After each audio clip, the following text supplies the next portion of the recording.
Always alerting, always tracking. This is Next Weather. Hi, everybody. From the weather team at Next Weather, I'm Chief Meteorologist Ivan Cabrera with Dave Warren and Cindy Pressler, and we're going to talk all things weather this week. We've been, of course, experiencing coolest temperatures so far since March, and everybody was very excited. But let's check in here with the tropics. Our season's still ongoing, and we have activity in the eastern Atlantic. Well, we had activity in the eastern Atlantic that has pushed to the west, and we'll talk about a potential next check here. That would be Tammy, a tropical storm getting going, and it's going to be moving off to the north and west. There is a system there, and so it is finally on the move. This is something the National Hurricane Center has been paying attention to for a few days now. We've had high probability of developing. Well, now it has, and it continues headed off to the north and west.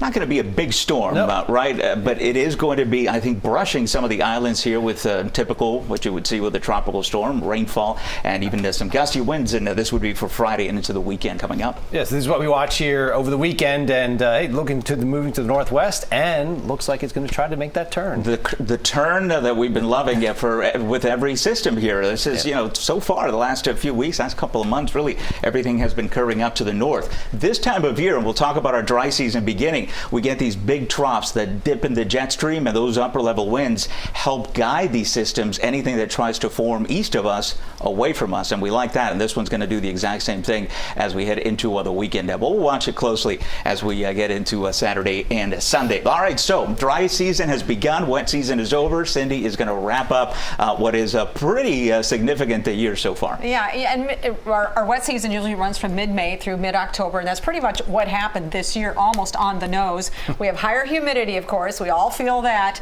Usually storms every day. It rains, maybe then the sun comes out, but very sticky. And hurricanes and sea breeze fronts, that's all during the rainy season. If you take a look at our stats now from the year, we've actually fared pretty well. We've picked up quite a bit of rain. Now, normally during these months, from May through October, we get about 44.8 inches of rainfall. This year we've had 49.41 inches, so we're slightly above, almost 4.5 inches above average. So we've had a wet season. It's been a good one. It's always incredible to see these numbers, particularly, if you're not from South Florida, maybe you're from a drier place.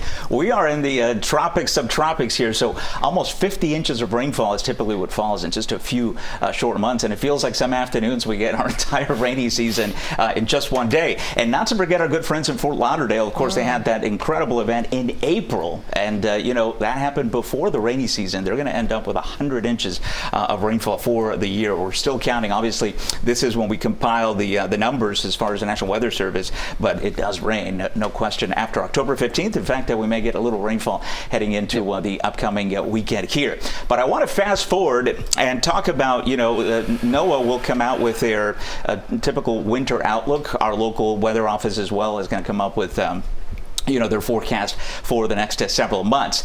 El Nino, La Nina, same deal, right? We talk about this a lot, but we haven't talked about El Nino and how it impacts the winter. And we are getting close to, obviously, our winter months here, the dry season underway. So we want to talk about what El Nino does. El Nino, of course, is the unusual warming of the equatorial Pacific waters. And you see that kind of ring there in orange. It looks benign, right, on a map like this, but it has global impacts that we feel here in South Florida. It is very helpful for the hurricanes that form because it creates wind shear in the Caribbean. But during the winter months, what happens is we get this Pacific jet that develops. The jet you can always think of as a storm track. Those are the tracks that the train takes, and the train is in the form of storms that ride along it. Typically, we don't get the jet this far south, and when that happens, guys, obviously we can get the potential for severe weather, and then we get these storms that roll right on top of us. Yeah, the jet dipping to the south, it's a little stronger, so typically you see more storms here across the southeast. And Cindy and I were talking about this yesterday, and one of the stronger El Ninos back 2015, 2016. I was in Tampa at the time tracking, all sorts of severe weather, including, by the way, tornadoes. Not the waterspouts that we get here in South Florida in the summer. Bona fide, upper level support kind of storms here. So we're going to watch this closely.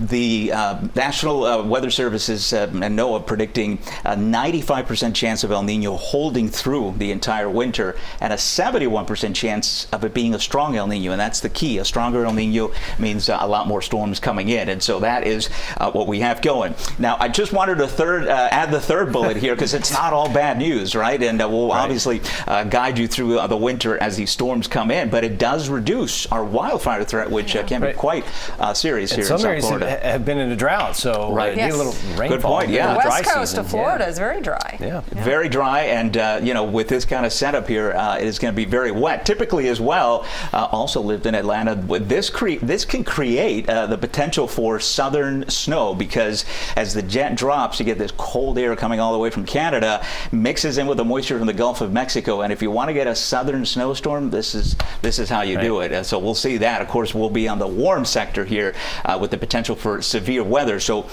we'll talk to Dave and break this down for us as far as why the jet and this setup creates the potential for severe storms in the winter. So as these fronts dip south, typically in the summertime here, you get just this persistent wind out of the east, and these storms bubble up and then they die down. But in this case, when you have wind from the southeast at the surface, and then the upper level wind near these fronts come from a different direction there from the west, that create different wind speeds at different levels of the atmosphere. That creates this wind shear, this circular motion here. And when storms tap into that as these fronts approach, it can actually create these rotating thunderstorms. That's where you get these tornadoes. And if a storm is organized enough, you can get these strong, severe outbursts. They're the downbursts. So you get strong straight line winds. You can get the rotating storms and tornadoes.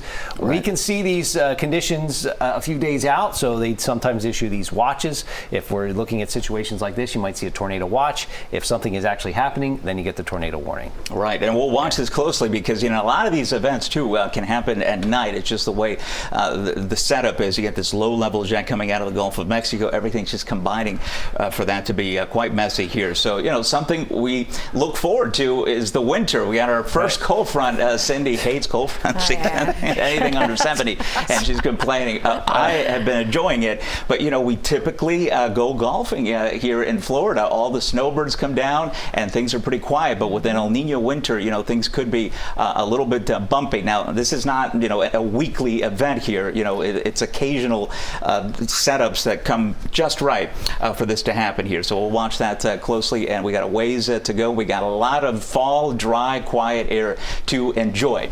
All right, check out our question here from Alex in Homestead. Yep. Alex in Homestead. This is a big one, right? Will we get another hurricane this year?